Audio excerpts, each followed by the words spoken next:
Hi guys. कैसे हैं आप लोग। मैं तो जस्ट अभी अभी कॉलेज से आया हूँ और आते ही मैं आपके लिए वीडियो शूट करने बैठ गया हूँ। आपको मेरी वीडियो कैसी लग रही है मेरे को बताइए, कमेंट सेक्शन में बताइए।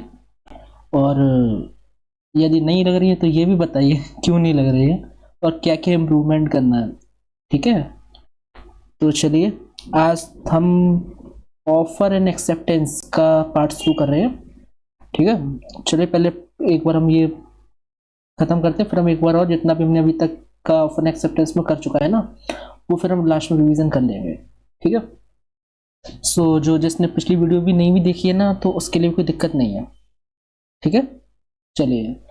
तो सबसे पहला है, आज हम जो कंटिन्यू करने वाले हैं, आज का टॉपिक ऑफर का ही पार्ट है। ठीक है, एक्सेप्टेंस तो अभी हमने शुरू किया नहीं है, बट इसके बाद की वीडियो से हम शुरू कर देंगे। ठीक है, तो देखिए सबसे पहला क्या है, लीगल रूल्स रिगार्डिंग अ वैलिड ऑफर। यहाँ से हम शुरू कर देंगे। ठीक है, चलिए देखिए सबसे पहला क्या लिखा है, पढ़िए। रुके मैं थोड़ा, हाँ, एक मिनट। ठीक है। सबसे देखिए पहला क्या है, an offer must contemplate to give rise to legal obligation. अब देखिए इसका मतलब क्या है। अब देखिए ऑफर तभी माना जाएगा अगर आपका जो ऑफर दे रहा है, अगर उसका कोई इंटेंशन हो कि वो अगर फुलफिल नहीं होता है तो वो कोर्ट को अप्रोच करके भी फुलफिल करवाएगा। मतलब कोर्ट में जा सकता है, अगर उसका ऐसा इंटेंशन है तो फिर तो वैलिड ऑफर होगा। चलिए अब पहले ये बेसिक रहा, अब चलिए अब देखते हैं इसके अंदर कंटेंट में क्या लिखा हुआ है। A valid offer is one which is made with an intention to give rise to legal obligation. An offer without any intention to create any legal obligation is not an offer. Same ही चीज लिखी है। जब तक किसी भी offer में legal obligation create करने का कोई इंटेंशन नहीं होगा ना, तब तक वो ऑफर नहीं होगा। ठीक है, चलिए आगे मैं शुरू करने से मैं आपको एक रिक्वेस्ट करना चाहता हूँ, अगर आपको वीडियो अच्छा लग रहा हो तो प्लीज़ आप इसे सब्सक्राइब कीजिए और लाइक किया कीजिए, क्योंकि ये सभी हमारा मोटिवेशन है बनाने का। ठीक है, ओके चलिए। आपका नहीं टाइम वेस्ट करते हुए मैं कंटिन्यू कर देता हूँ। चलिए अब देखिए एग्जांपल इसमें लिखा हुआ है, a mother cooking pizza for his son does not create legal obligation. अब देखिए मम्मी या फिर कोई, मतलब आप जैसे मम्मी पिज्जा बनाती है, आपने मम्मी से बोला और मम्मी ने कहा कि, या फिर मम्मी ने आपसे बोला मैं आपके लिए पिज्जा बना रही हूँ, तो उनका कोई लीगल, मतलब उनका कोई इंटेंशन नहीं है कि लीगल ऑब्लिगेशन क्रिएट करने का।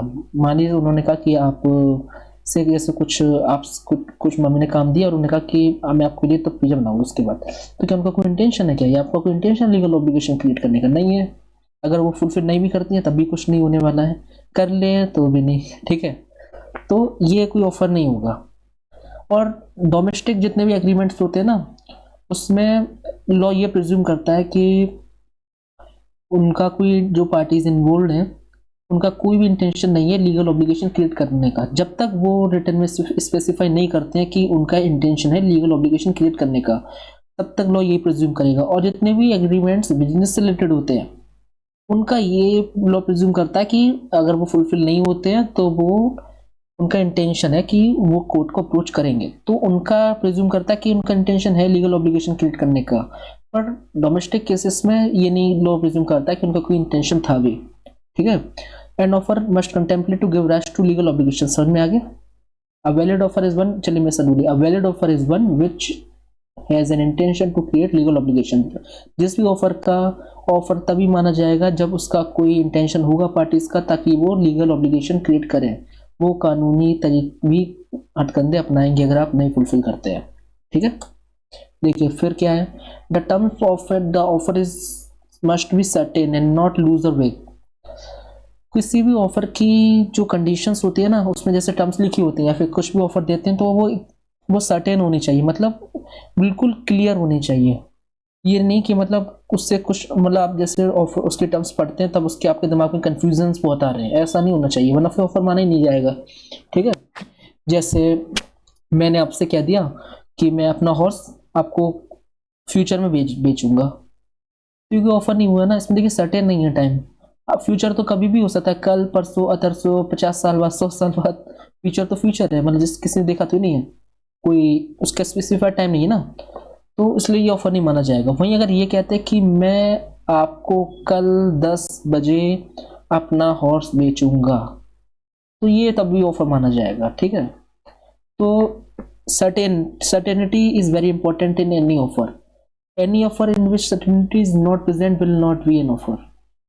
So certainty is the most important, yeah, I can say most name, but very much important element for an offer to be valid. Okay, an agreement to agree in future is not a contract, for the terms of agreement are uncertain. जब तक जैसे कोई भी agreement किया ना future में करने का, तो फिर वो अनसर्टेन होगा। जैसे मैंने भी आपको एग्जांपल दिया था ना, मैं आपको कल 10 बजे बेचूंगा, अगर इसमें भी देखिए ये भी ऑफर नहीं भी हो सकता है। अब इसकी देखो कुछ कंडीशंस होती हैं, जैसे आपने आज तो कॉन्ट्रैक्ट कर लिया कि, या फिर अभी जो हॉर्स वाला एग्जांपल दिया था ना, चलिए दूसरे थोड़ा सा तरीके से समझते हैं। अगर मैं आपसे कहता कि फिर आप जैसे, हाँ, आप ये 1 लाख रुपये ले लीजिए, या फिर आप पहले आज मेरे को 1 लाख रुपये दे दीजिए, मैं कल 10 o'clock पे आपको अपना हॉर्स दे दूंगा, तो फिर ये ऑफर हुआ, ठीक है, ये ऑफर माना जाएगा। चलिए अगला देखते हैं, अगला क्या है। An agreement to agree in future is not an contract because the terms of agreement are uncertain. ये ठीक है, समझ में आ गया। ये offer to sell his horse in future is not a valid offer because the time of the offer is not certain. ये समझ में आ गया सर्टेनिटी का। अगला देखिए, अभी केस लॉस थोड़ा समझिए। A versus B. A offered to take house of B if the house was put into thorough repairs and decorated according to the present style. Hence the offer was too vague to result in a contractual relationship. अब देखिए इसमें क्या हो रहा है कि ए ने B से ये कहा कि मैं आपका घर खरीदूंगा जब इन फ्यूचर, जब आप उसमें रिपेयर्स और डेकोरेट आज के तरीके से कर देंगे। अब आज के तरीके क्या है, अब 100 लोग हैं तो 100 लोगों के लिए अलग अलग तरीके होंगे। ये बहुत ही ज़्यादा वेग है, बहुत ज़्यादा कॉम्प्लेक्स, बहुत ही ज़्यादा, तो इसलिए ये ऑफर नहीं माना जाएगा। फिर अगला देखिए, C purchased the horse of D and he promised to buy another or pay 45 pounds if the horse proved lucky. He did neither. D could not enforce the agreement to vague rules and vague, ठीक है। अब इसमें देखिए C ने purchase किया D का horse और promise किया कि वो अगला एक और खरीद लेगा या फिर 45 पाउंड्स उसे देगा C को, ठीक है, सॉरी C D को देगा अगर वो हॉर्स लकी प्रूव हुआ। अब देखिए लकी का क्या प्रूफ होने का है, ये कोई मतलब कोई नहीं है। लकी क्या इसका सर्टेन, आप कैसे डिफाइन करेंगे कि हॉर्स लकी है, नहीं लकी है, या फिर लकी है, ठीक है। अब वो कुछ नहीं किया तो फिर ये तो अनफोर्स नहीं कर पाएगा ना, क्योंकि ये तो इसमें तो बेसिकली ये नहीं समझ में आ रहा कि लकी किस टर्म्स में डिफाइन होगा, ठीक है, तो ये भी ऑफर नहीं माना जाएगा। फिर देखिए, an offer to be valid must be communicated. किसी भी ऑफर को अगर वैलिड होना है ना तो उससे पहले कम्युनिकेट करना होगा। मतलब मैंने आपसे कोई ऑफर किया, आपने इग्नोर कर दिया, तो ये कोई, या फिर ये देखिए पहले पूरा देखिए, देखते हैं इसमें क्या लिखा, फिर मैं आपको थोड़ा कुछ बताऊंगा इसके। Offer can not be accepted in ignorance, देखिए वही लिखा है, knowledge of the offer is essential for acceptance, ठीक है, किसी इग्नोरेंस में नहीं माना जाएगा कि ऑफर है। चलिए इसमें देखिए केस है ना, ए और बी, देखिए इसमें देखते हैं पहले क्या लिखा है। पहले मैं आपको ऐसे सुना देता हूँ, फिर आप ये खुद ही पढ़ लीजिएगा, ठीक है। देखिए इसमें होता क्या था कि एक ए था, उसका बेटा बी था। अब एग्जैक्टली मेरे वर्ड्स पे मत जाना, हो सकता है कि इसमें बी की को मैं सी बोल रहा हूँ, सी को डी बोल रहा हूँ, ठीक है। मैं जनरली आपको स्टोरी बता दे रहा हूँ कि इस तरह का इसमें हुआ था। ए का बच्चा था बी, वो खो गया, उसके नौकर था सी को उसने भेजा कि आपको इसे मतलब ढूंढ के लाना है, वो चला गया। अब उसके जाने के बाद एक दो दिन बाद, शायद एक दिन बाद ही देख लेना, उसने एक ऑफर किया ये ना कि जो भी मेरे बेटे को ढूंढ कर लाएगा उससे मैं 50,000 रुपये दूंगा। और फिर उसके 1-2 दिन बाद ही नौकर लौटा उसके साथ उसके बेटे को ढूंढ धाड़ के, और फिर जब से पता चला तो उसने अपने मालिक जो उनका ओनर था उनको उन्होंने कहा कि फिर मेरे को आप 50,000 रुपीज़ दीजिए।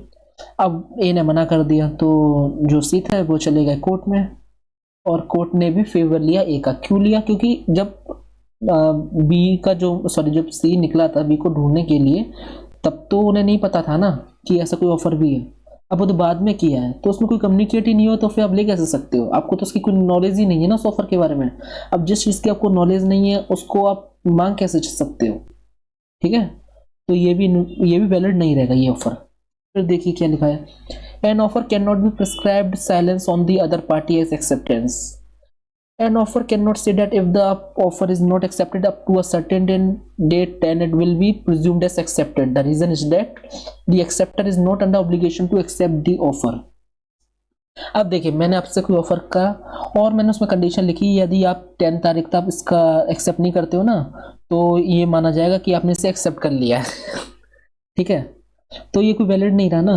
वैलिड क्यों नहीं रहा? आप देखिए, अब जो एक्सेप्टर है वो, उसकी कोई ऐसी ऑब्लिगेशन नहीं है कि उसका रिस्पॉन्ड ही करे, उसकी कुछ भी या फिर एक्सेप्ट करनी है, उसकी कोई ऑब्लिगेशन नहीं है, तो ये तो इनवैलिड माना जाएगा। जैसे मैंने आपसे कह दिया कि मेरे को आपका नहीं, मेरे को आप, मैं आपकी कार खरीदूंगा 3 लाख में, अगर आप मेरे को 10 तारीख तक इसका जवाब दीजिए ना, तो फिर मैं मान लूंगा कि ये ऑफर आपने एक्सेप्ट कर लिया है। तो ये इनवैलिड रहा ना, क्योंकि जो आप है ना, वो आपकी कोई ऑब्लिगेशन नहीं है कि आप उसे एक्सेप्ट करो, तो ये नहीं माना जाएगा, भले ही आपने उसमें रिटेन में लिख दिया हो कि it will presume that you have accepted, ऐसा कुछ नहीं होगा। ठीक है, फिर देखिए ऑफर में भी कंडीशनल,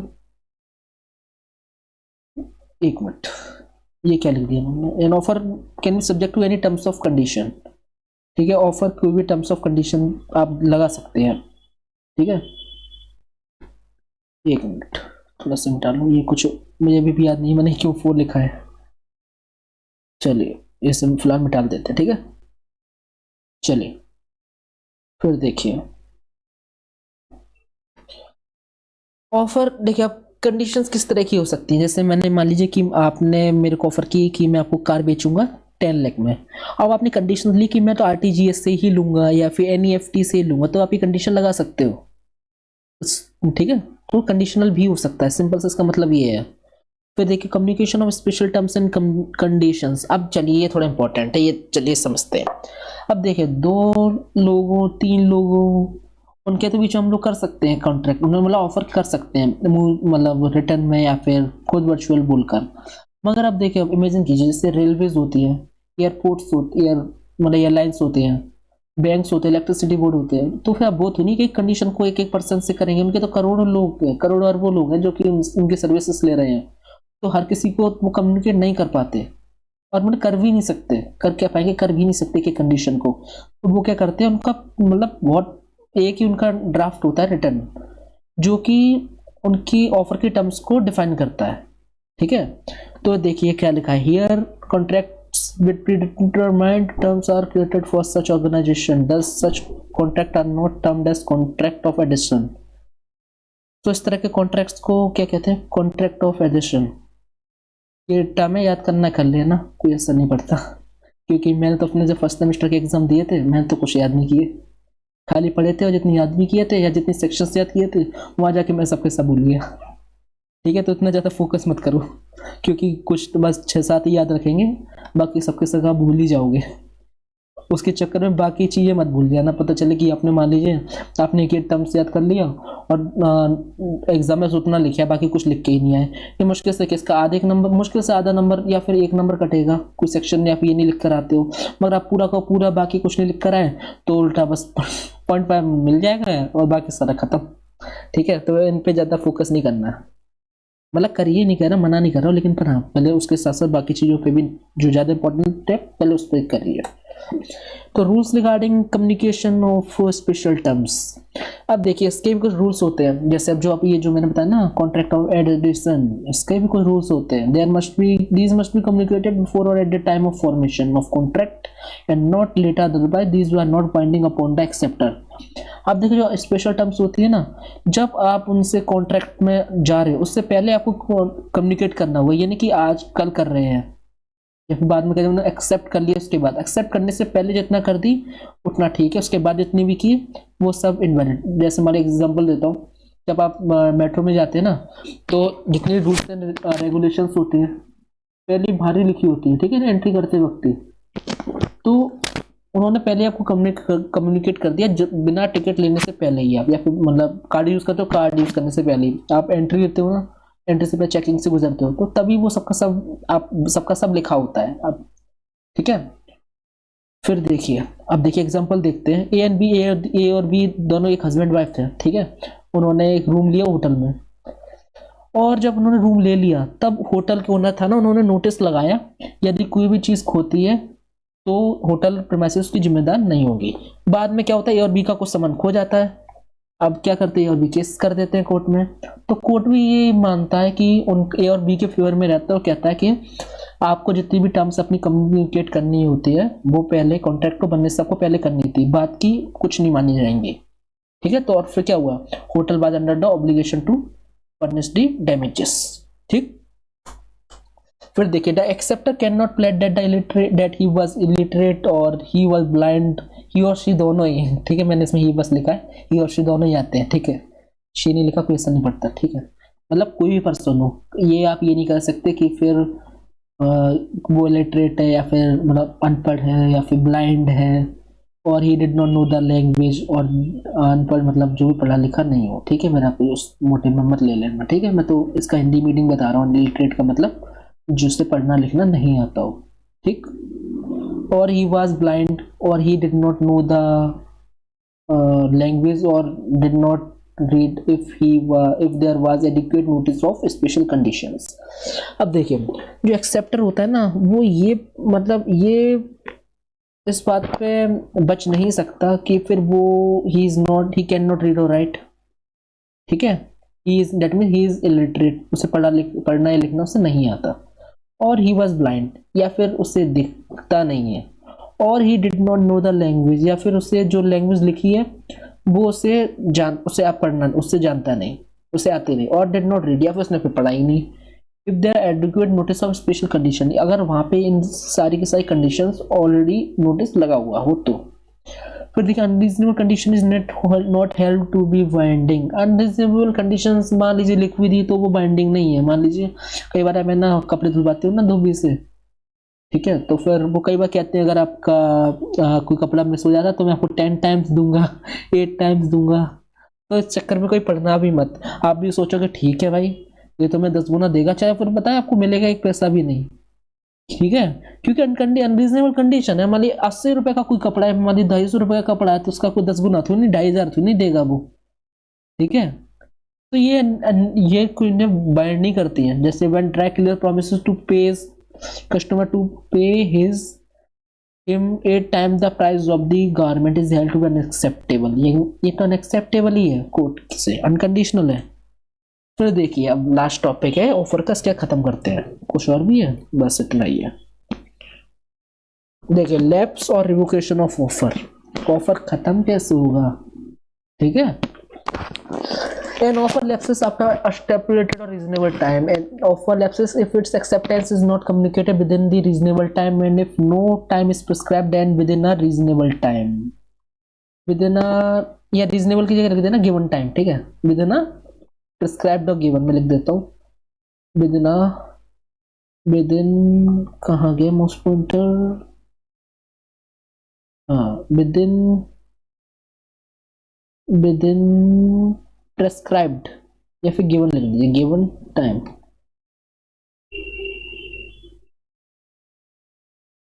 ठीक है, विद इन गिवन टाइम और रीजनेबल, और अगर टाइम नहीं गिवन हो तो reasonable time. Reasonability of time decided by the circumstances of a particular case. अब रीजनेबिलिटी आप डिसाइड नहीं करेंगे, जिस तरह का केस होगा उस हिसाब से डिसाइड की जाएगी क्या रीजनेबल टाइम है। An offer lapses by not being accepted in the mode prescribed और इन सम यूजुअल और रीजनेबल मोड। आपने मैंने एक्सेप्ट ही मतलब या नहीं अपने जो उसमें दिए गए हैं नहीं आप उसमें कर रहे हैं, और ना ही कुछ मतलब रीजनेबल मोड से आप कर रहे हैं। ठीक है, तो फिर वो भी खत्म हो जाएगा offer. An offer lapses by rejection, मान लीजिए रिजेक्ट ही कर दिया एक्सेप्टर ने तो भी खत्म हो जाएगा। इट मे बी एक्सप्रेस और इम्प्लाइड थ्रू कंडीशन एक्सेप्टेंस। ठीक है, रिजेक्ट भी कर सकते हैं। Offer lapses by the death or insanity of the proposer if such fact comes to the knowledge of the acceptor before the acceptance। Death से भी offer खत्म हो जाएगा, जो मतलब दे रहा है ऑफरर, उसकी अगर डेथ हो जाती है तो भी ऑफर खत्म हो जाएगा। दूसरा भी इसी तरह का है, ऑफरी जो ले रहा है उसकी डेथ हो जाए तो भी खत्म हो जाएगा। ठीक है,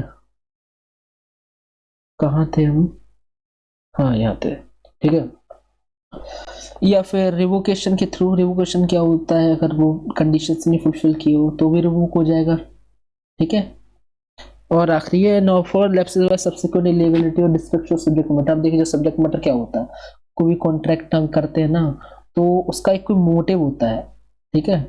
मान लीजिए कि आपने कहीं रूम लिया, लिया किसने, तो आपने पहले स्पेसिफाई करना होगा कि मेरे को प्रोग्राम हो रहा है यहाँ पर, उसके लिए मेरे को रूम चाहिए। अब मान लीजिए प्रोग्राम ही नहीं हुआ तो कॉन्ट्रैक्ट ही खत्म, आपने मतलब मोटिव अपने स्पेसिफाई कर दिया ना, ठीक है। तो अगर जब सब्जेक्ट मैटर डिस्ट्रक्ट हो जाए, खत्म हो जाए, तो फिर तो कॉन्ट्रैक्ट कोई मतलब ही नहीं है ऑफर का। चलिए, तो इसी के साथ है ना हमारा वीडियो भी इसका खत्म होता है। तो समझ में आया या नहीं? आई नो आज ज़्यादा एनर्जी नहीं है मेरे में, बिकॉज जस्ट अभी मैं आया था और आते ही आपको लग गया, तो मैं भी थोड़ा थक गया था। बट कोशिश कीजिए, आप समझ में आएगा, और जो जो डाउट हो मैं आपको क्लैरिफाई कर दूंगा। और जो जो समझ में नहीं आया वो आप मेरे को कमेंट सेक्शन में बता दीजिए, तो मैं उसका फिर से वीडियो बना दूंगा उन टॉपिक्स का और अच्छे से समझा के, ठीक है। तो सब्सक्राइब कीजिए प्लीज़, और लाइक कीजिए और शेयर भी कीजिए, ठीक है। क्योंकि जितने सब्सक्रिप्शन बढ़ेंगे उतना मोटिवेशन होता है, और इससे सबसे हम और अच्छे से अच्छा कंटेंट बनाते हैं, ठीक है। Okay bye.